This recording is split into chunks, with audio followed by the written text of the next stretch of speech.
আসসালামু আলাইকুম প্রিয় ছাত্রছাত্রীবৃন্দ, অনলাইন লাইভ ক্লাস আমি তোমাদেরকে স্বাগত জানাচ্ছি। আমি মোহাম্মদ ফারুক হোসেন, সহকারী অধ্যাপক, হিসাব বিজ্ঞান বিভাগ, সরকারি সোহরাওয়ার্দী কলেজ পিরোজপুর। আজ আমি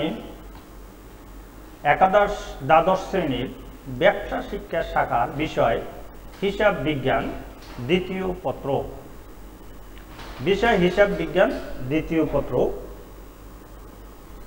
এই অধ্যায়ের হিসাব বিজ্ঞান দ্বিতীয় পত্র অধ্যায়ের প্রথম অব্যবসা প্রতিষ্ঠানের হিসাব। এই অধ্যায়ের উপর আমি আজ আমার দ্বিতীয় লেকচারটি প্রদান করব।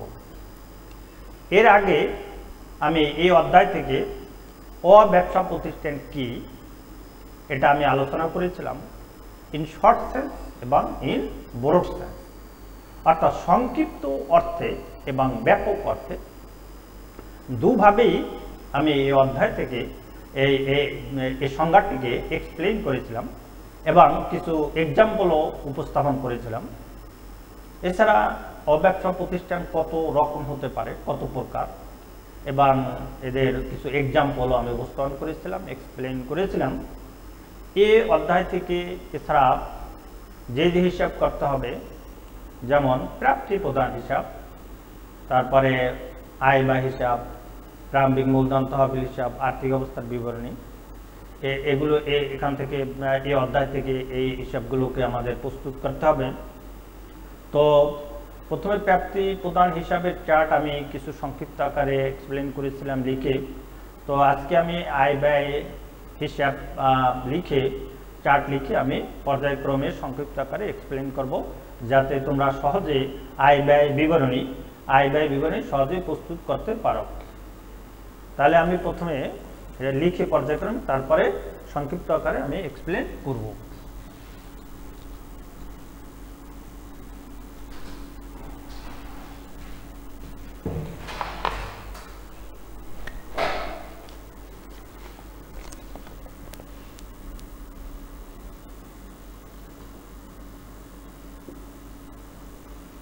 বলাকাকে লাভ, আয় ব্যয় বিবরণী, আয় ব্যয় বিবরণী,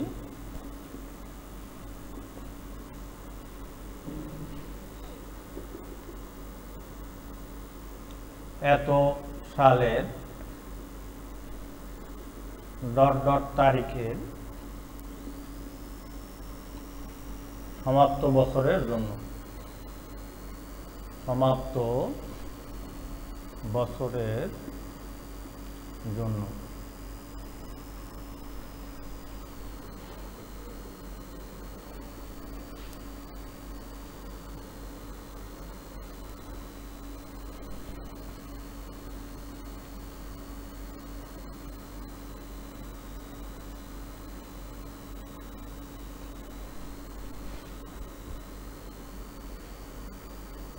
বিবরণ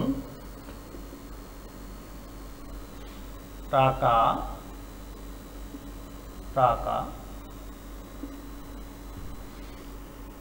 প্রথমে আয় সমূহ চাঁদা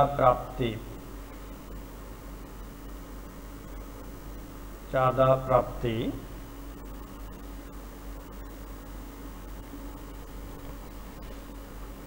ভর্তি ফি বা প্রবেশ ফি,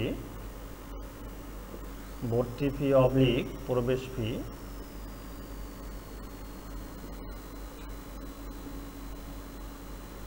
হল ভাড়া, নাট্যাভিনয়ের টিকিট বিক্রয়ের,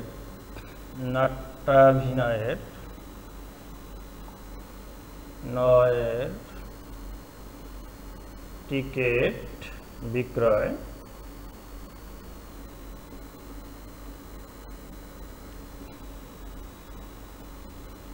পুরাতন খবরের কাগজ বিক্রয়,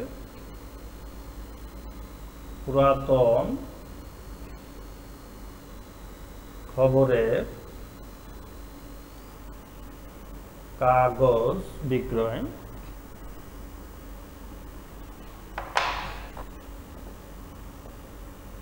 কাগজ বিক্রয়,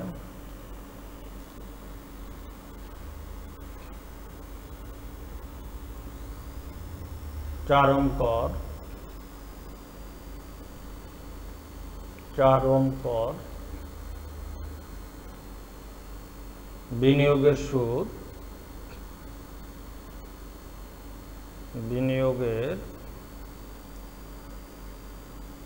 সুদ, লকার ভাড়া,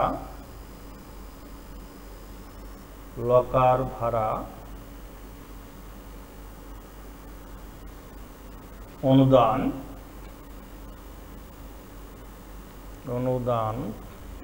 মুনাফা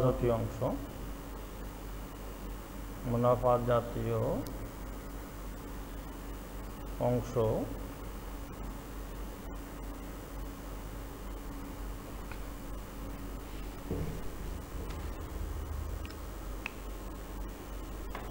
প্রিয় ছাত্রছাত্রীবৃন্দ, তো আয় ব্যয় বিবরণী করতে হলে তোমার চার্টের শুরুতে অর্থাৎ উপরে প্রথমে প্রতিষ্ঠান বা ক্লাবের নাম লিখতে হবে।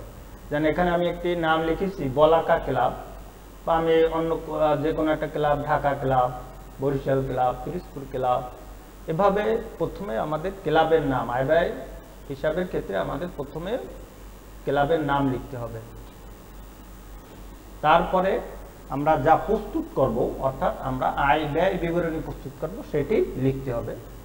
এরপর ড্যাশ ড্যাশ সালে ড্যাশ ড্যাশ তারিখে সমাপ্ত বছর, অর্থাৎ এখানে আমরা যে কোনো তারিখ দেব, যেমন 2020 সালের 31 ডিসেম্বর তারিখে সমাপ্ত বছরের জন্য, অথবা 2019 সালের 31 ডিসেম্বর তারিখে সমাপ্ত বছরের জন্য, অথবা 2028 সালের 31 ডিসেম্বর তারিখে সমাপ্ত বছরের জন্য, এভাবে আমরা তারিখ লিখতে হবে। এরপরে চার্টের শুরুতে আমাদের প্রথমে বিবরণ, টাকা, এভাবে আমাদের চার্টটি সাজাতে হবে। তো চার্টের শুরুতে আমরা লিখছি আয়সমূহ, অর্থাৎ আয় ব্যয় বিবরণী করার জন্য আমাদেরকে প্রথমে আয়সমূহ আসবে, তারপর ব্যয়সমূহ লিখতে হবে। অর্থাৎ আয়সমূহ কোন ধরনের আয়? মুনাফা জাতীয় আয়সমূহ এখানে লিখতে হবে, আর মুনাফা জাতীয় ব্যয়সমূহ লিখতে হবে। তা মুনাফা জাতীয় আয় থেকে মুনাফা জাতীয় ব্যয়সমূহ বিয়োগ করে সেটা থেকে আমাদের ব্যয় অতিরিক্ত আয় বা আয় অতিরিক্ত ব্যয়, এভাবে আমরা বের করতে পারি। ব্যয় অতিরিক্ত আয় অথবা আয় অতিরিক্ত ব্যয়। আয়ের মধ্যে যে যে আইটেমগুলো বসবে, যেমন প্রথমে রয়েছে চাঁদা প্রাপ্তি। চাঁদা প্রাপ্তি অর্থাৎ আয়, তোমার একটি প্রতিষ্ঠানের বা অব্যবসা প্রতিষ্ঠানের আয়ের প্রধান উৎস বা সোর্স হচ্ছে চাঁদা প্রাপ্তি, অর্থাৎ সদস্যদের চাঁদা এই হলো আয়ের মেইন সোর্স বা প্রধান উৎস। এছাড়া যদি সদস্যরা ভর্তি হয়, সেক্ষেত্রে ভর্তি ফি বা প্রবেশ ফি, এটাও আয় হিসেবে গণ্য হবে। হল ভাড়া আয় হিসেবে গণ্য হবে। নাট্য অভিনয়ের টিকিট বিক্রয়, সেটা আয় হিসেবে গণ্য হবে। এছাড়া যদি পুরাতন খবরের কাগজ বিক্রয় করা হয়, সেগুলো আয় হিসেবে গণ্য হবে। চারণ করা, অর্থাৎ প্রতিষ্ঠানের যদি মাঠ প্রাঙ্গণ ভাড়া দেওয়া হয়, সেটা আসবে। এছাড়া বিনিয়োগের সুদ যদি প্রশ্নে দেওয়া থাকে, সেটা আসবে। লকার ভাড়া আসবে। আর অনুদান, এটা মূলধন এবং মুনাফা জাতীয় দুটো অর্থে ব্যবহৃত হতে পারে। যদি প্রশ্নে বলে দেয় যে মুনাফা জাতীয় অংশ অর্ধেক বা 1/3 অংশ, তাই যে অংশটুকু মুনাফা জাতীয় সেটাও এখানে লিখতে হবে, এখানে আনতে হবে। আর যদি বলে মূলধন জাতীয়, তাহলে শুধুমাত্র আর্থিক অবস্থার বিবরণীতে এটাকে দেখাতে হবে। এছাড়া আরো দু একটা আইটেম রয়েছে, যেটি আমি লিখে এক্সপ্লেন করছি।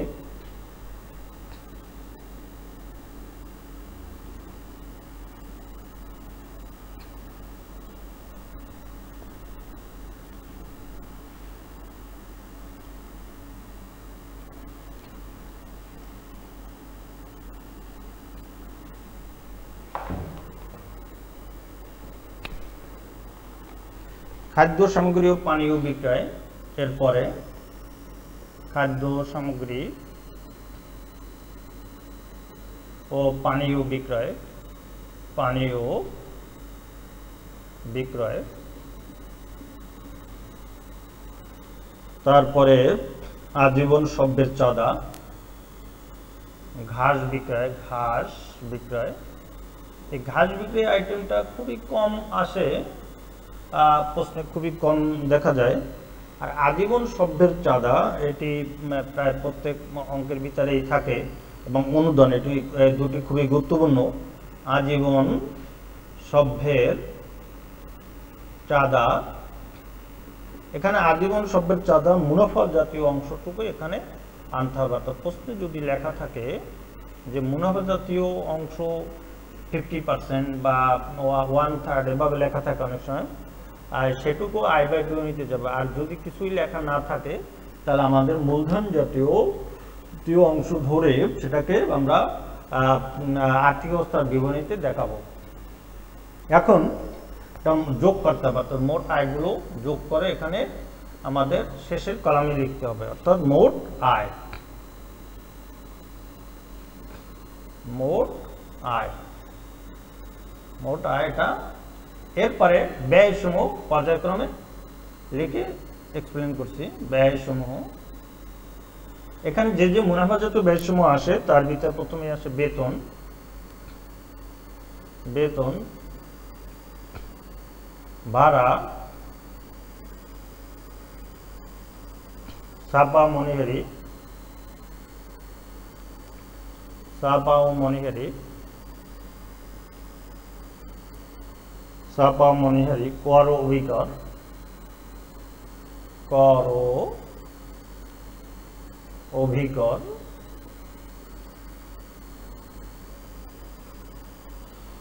নিরীক্ষা ফি,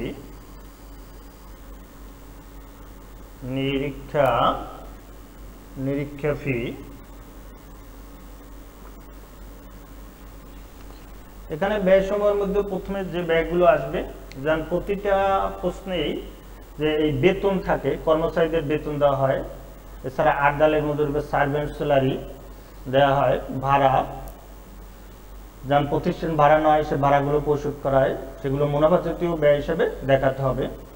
এছাড়া ছাপা ও মনিহারি, কর অভিকার, অভিকার হচ্ছে পৌরসভার খাজনা যেটাকে বলে, আর নিরীক্ষা ফি বা প্রতি বছর যে অডিট হয় সেখানে কিছু নিরীক্ষা ফি পরিশোধ করতে এবং সেটাকে মুনাফাজাত ব্যয় হিসাবে গণ্য করতে হবে বা ট্রিটমেন্ট করতে হবে বা হিসাবভুক্ত করতে হবে।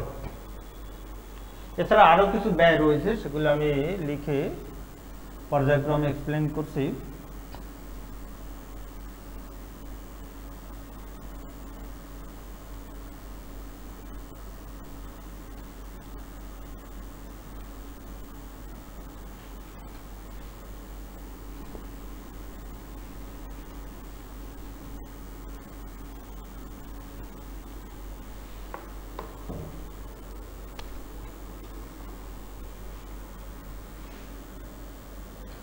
ব্যয়সমূহ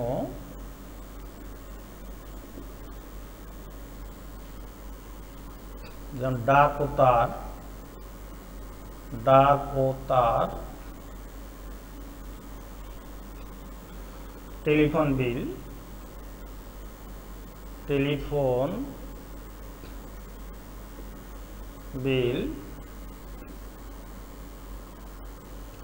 খাদ্য সামগ্রী ও পানীয় ক্রয়, খাদ্য সামগ্রী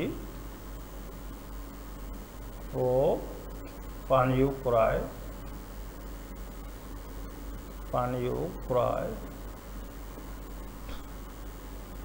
যদি অপচয় থাকে সেগুলো এখানে দেখাতে হবে, হিসাবভুক্ত করতে হবে।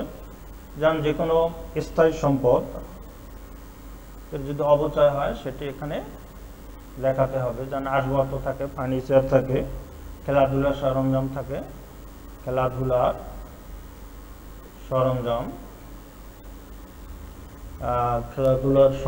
সরঞ্জাম, বা সামগ্রী দুটোই লেখা যায়,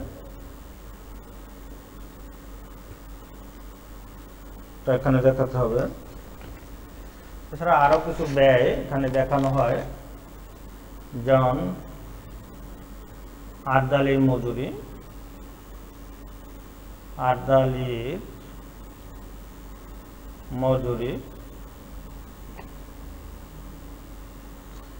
আপ্যায়ন খরচ,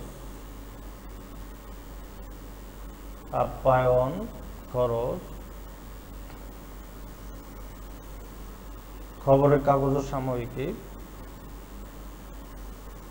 রেল কাগজ ও সাময়িকী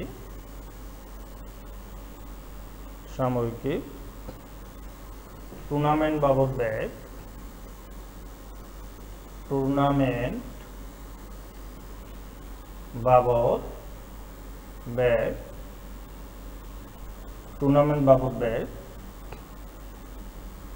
এখন মোট ব্যয়গুলো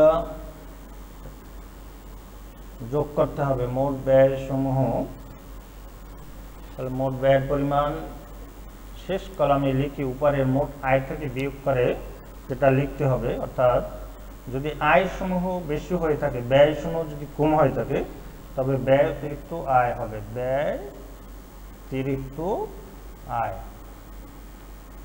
অতিরিক্ত আয়।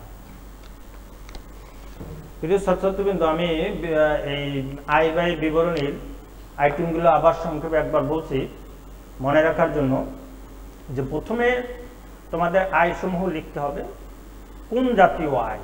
মুনাফা জাতীয় আয়। মুনাফা জাতীয় আয়টা কি?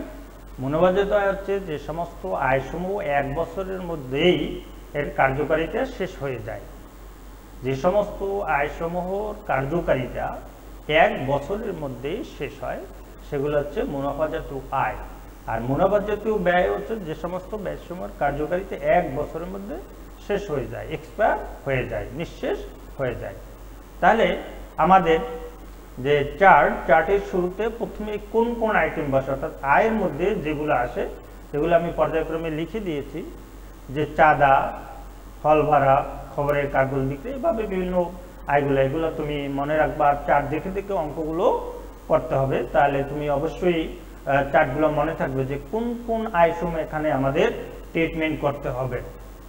আর ব্যয়গুলো আমি পর্যায়ক্রমে লিখে দিয়েছি, বেতন, তারপর ভাড়া, এভাবে অনেক ধরনের ডাক্তার, টেলিফোন বিল, খাদ্য সামগ্রী, আসবাবপত্র, তোমার অবচয় সমূহ, অবচয় বিচার, ফার্নিচার, খেলাধুলার সরঞ্জাম, অফিস সরঞ্জাম, এভাবে অনেক ধরনের আইটেম থাকে, সেগুলোর উপর অবচয় বা ডেপ্রিসিয়েশন নির্ণয় করে সেটা এখানে ট্রিটমেন্ট করতে হবে। এছাড়া তোমার আদালত মজুরি বা সার্ভেন্ট স্যালারি, এছাড়া যদি প্রতিষ্ঠানে আমাদের যে সকল আপ্যায়ন খরচ রয়েছে সেগুলো এখানে মুনাফা জাতীয় ব্যয় হিসাবেও ট্রিটমেন্ট করতে হবে।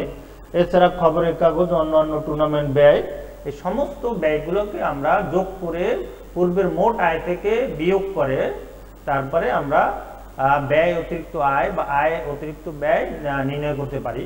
তাহলে যদি ব্যয় অতিরিক্ত আয় কোন ক্ষেত্রে লিখতে হবে, সেটা হচ্ছে যদি আয় সমূহ ব্যয় অপেক্ষা বেশি হয় তাহলে ব্যয় অতিরিক্ত আয় লিখতে হবে। আর ব্যয় সমূহ যদি আয় অপেক্ষা বেশি হয় তো আয় অতিরিক্ত ব্যয় লিখতে হবে। আশা করি তোমরা এই চারটি অবশ্যই যদি খাতায় লিখে তারপর অঙ্ক করো তাহলে অবশ্যই সহজে সমাধান করতে সক্ষম হবে আশা করি। এরপর প্রারম্ভিক তহবিল নির্ণয় লিখে আমি এক্সপ্লেন করছি।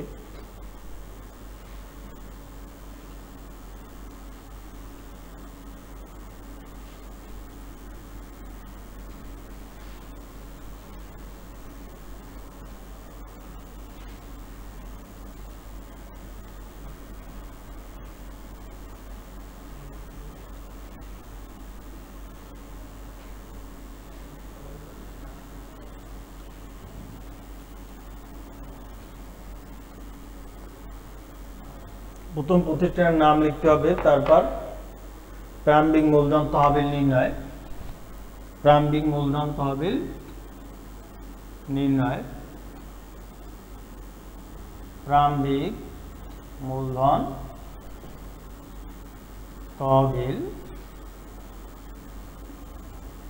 তহবিল নির্ণয়,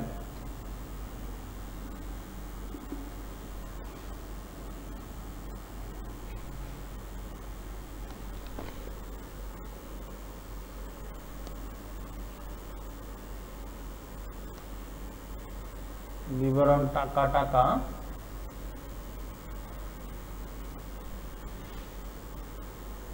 বিবরণ টাকা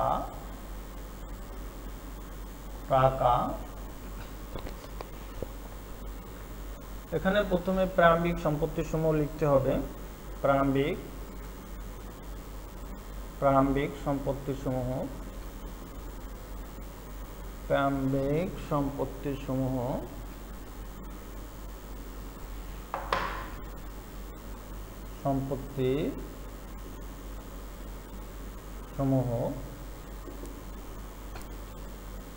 প্রারম্ভিক সম্পত্তির মধ্যে যেগুলো যাবে, প্রথমে নগদ তহবিল, যদি প্রশ্ন থাকে নগদ তহবিল বা ক্যাশ ইন হ্যান্ড, সেটা প্রথমে এখানে লিখতে হবে।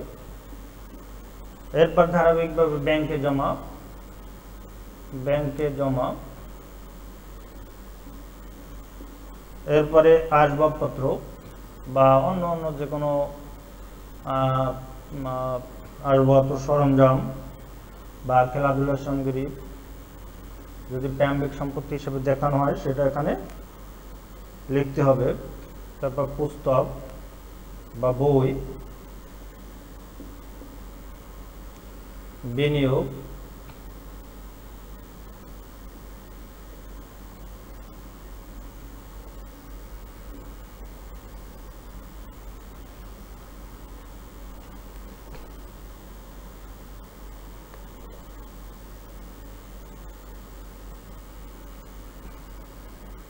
তাহলে মোট প্রারম্ভিক দায়সমূহ, মোট প্রারম্ভিক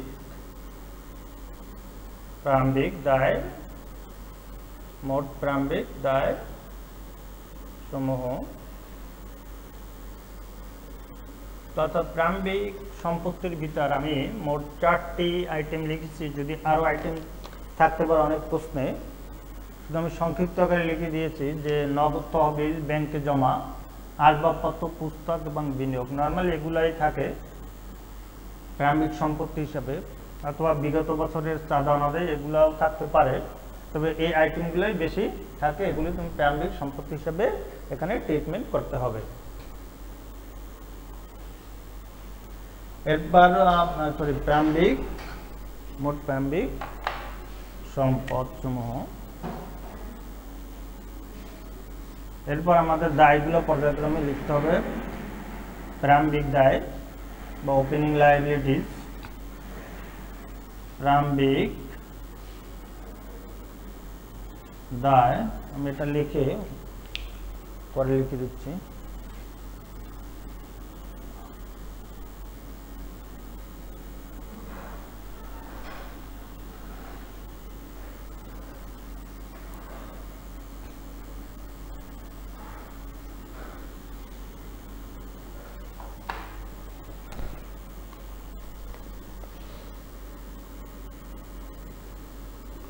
প্রারম্ভিক দায়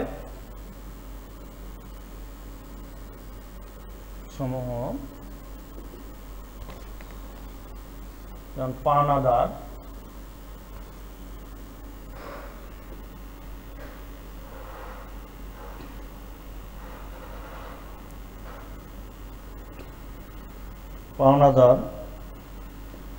ব্যাংক ঋণ,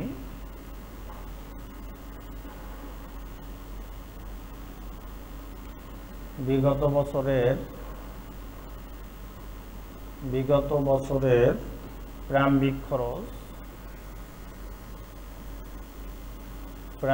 খরচ যা এবছর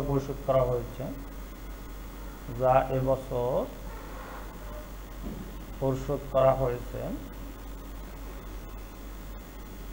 করা হয়েছে,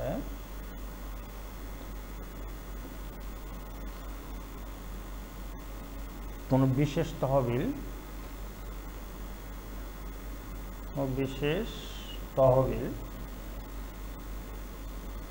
নগদ তহবিল ব্যতীত যদি অন্য কোনো তহবিল থাকে সেটি এখানে ট্রিটমেন্ট করতে হবে। নগদ তহবিল ব্যতীত নগদ তহবিল ছাড়া, ক্যাশ ইন হ্যান্ড ছাড়া যদি অন্য যে কোনো একটি তহবিল থাকে সেটা এখানে প্রারম্ভিক দায় হিসেবে দেখানো হবে। বিগত বছর অগ্রিম চাঁদা প্রাপ্তি, বিগত বছরের অগ্রিম চাঁদা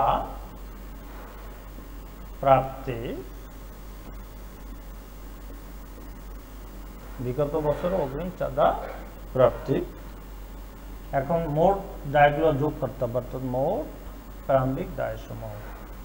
মোট প্রারম্ভিক দায়সমূহ এক দায় যোগ করার পরে উপরে প্রারম্ভিক যে অ্যাসেট বা ওপেনিং অ্যাসেট থেকে এই ওপেনিং লায়াবিলিটিগুলো বিয়োগ করতে হবে। বিয়োগ করার পর যেটা আসে মূলধন তহবিল, এটার নাম হচ্ছে প্রারম্ভিক মূলধন তহবিল। প্রারম্ভিক মূলধন তহবিল বা ওপেনিং ক্যাপিটাল ফান্ড।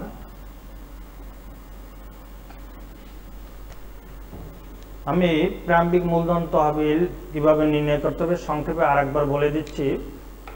অর্থাৎ প্রারম্ভিক যে সম্পত্তি, প্রারম্ভিক সম্পত্তি থেকে প্রারম্ভিক দায়সমূহ বিয়োগ করে প্রারম্ভিক মূলধন তহবিল নির্ণয় করতে হবে।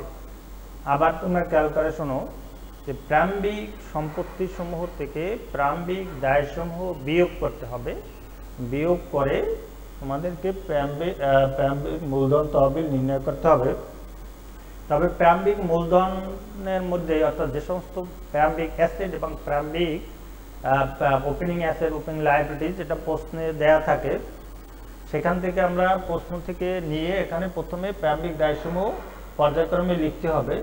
তো প্রথমে যেটি আসে, যেমন পাওনাদার যদি থাকে সেটি আসে, ব্যাংক ঋণ যদি থাকে এগুলো আসে, বকেয়া যদি খরচ যদি থাকে সেগুলো আসে। এছাড়া আরও অন্য কিছু আইটেম থাকতে পারে যেগুলো প্রশ্নে দেয়া থাকবে। আর প্রারম্ভিক দায়সমূহের ক্ষেত্রে আমাদের প্রারম্ভিক যে দায়সমূহ, যেমন পাওনাদার এগুলো থাকবে, বিশেষ তহবিল, অগ্রিম চাঁদা প্রাপ্তি, ওই অগ্রিম চাঁদা প্রাপ্তিটা বিগত বছর হবে। আর প্রারম্ভিক সম্পত্তির মধ্যে নগদ তহবিল থাকবে, ব্যাংকে জমা আসবাবপত্র, পুস্তক, ঋণ, এগুলোকে তোমাদের পর্যায়ক্রমে লিখে তারপর বিয়োগ করতে হবে। আমি এখানে যে চার্টটি ব্যবহার করছি এভাবে তুমি চার্ট ব্যবহার করতে হবে। অর্থাৎ প্রথমে বিবরণ টাকা টাকা একটি উলম্ব ছক এটা ব্যবহার করেছি। এই ছকটি আধুনিক ছক, এটি ব্যবহার করলে আশা করি তোমরা পূর্ণ নম্বর পাবে ইনশাল্লাহ। এছাড়া এই অধ্যায় থেকে আরেকটি চার্ট করা হয়, সেটি আমি শুধু বলে দিচ্ছি।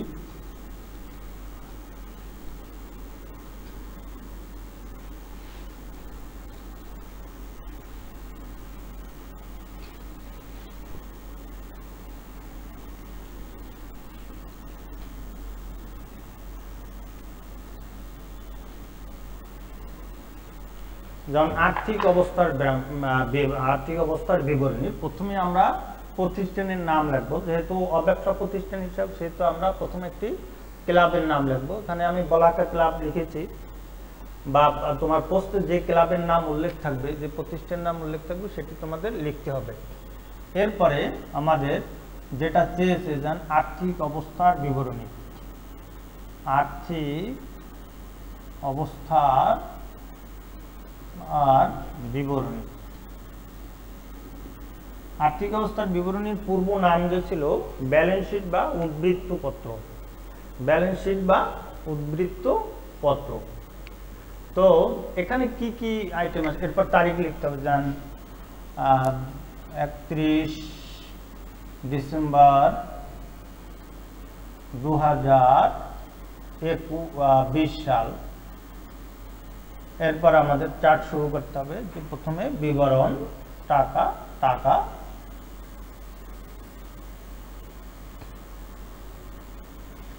বিবরণ টাকা টাকা, বিবরণ টাকা টাকা। তাহলে এখানে আমাদের প্রথমে যেগুলো আসবে, যে আমাদের সকল সমাপনী সম্পদ এবং সমাপনী দায় এবং তহবিল, এটা এখানে নিয়ে আসতে হবে। অর্থাৎ সকল সমাপনী সম্পদগুলো এখানে নিয়ে আসতে হবে, যেমন নগদ তহবিল, আসবাবপত্র, তারপরে বই বা পুস্তক, এভাবে যে সমস্ত সম্পদগুলো অব্যবসা প্রতিষ্ঠানে ইউজ করা হয় বা ব্যবহার করা হয় সেগুলো এখানে প্রথম নিয়ে আসতে হবে। এরপরে আমরা লিখব যে প্রারম্ভিক তহবিল, যেন আমরা এর আগে প্রারম্ভিক তহবিল বের করেছি, প্রারম্ভিক তহবিলের সাথে ব্যয় অতিরিক্ত আয় হলে সেটা যোগ করব, আর আয় অতিরিক্ত ব্যয় হলে সেটা বিয়োগ করে আমরা বের করব। তাহলে আশা করি আর্থিক অবস্থার বিবরণী তোমরা সহজেই যেভাবে উদ্বৃত্ত করো, অর্থাৎ সম্পত্তি এবং দায়গুলো লিখে তারপর আমরা এই চার্টটি সম্পন্ন করব। আশা করি প্রিয় ছাত্রছাত্রীবৃন্দ, এই অধ্যায় থেকে আমি যে বিষয়গুলো গুরুত্বপূর্ণ বিষয়ে আলোচনা করেছি, প্রাপ্তি প্রদান হিসাব, আয় ব্যয় বিবরণী, প্যাম্পিং মূলধন তহবিল আর্থিক অবস্থার বিবরণী, এই চার্টগুলি যদি তোমরা মনে রাখো তাহলে সহজেই তোমরা অঙ্কগুলো করতে পারবে। তোমরা ভালো থাকো, সুস্থ থাকো, সুন্দর থাকো। করোনা ভাইরাসের মধ্যে মহান আল্লাহ তাআলা আমাদের সবাইকে হেফাজত করুন। আসসালামু আলাইকুম ওয়া রাহমাতুল্লাহি ওয়া বারাকাতুহু।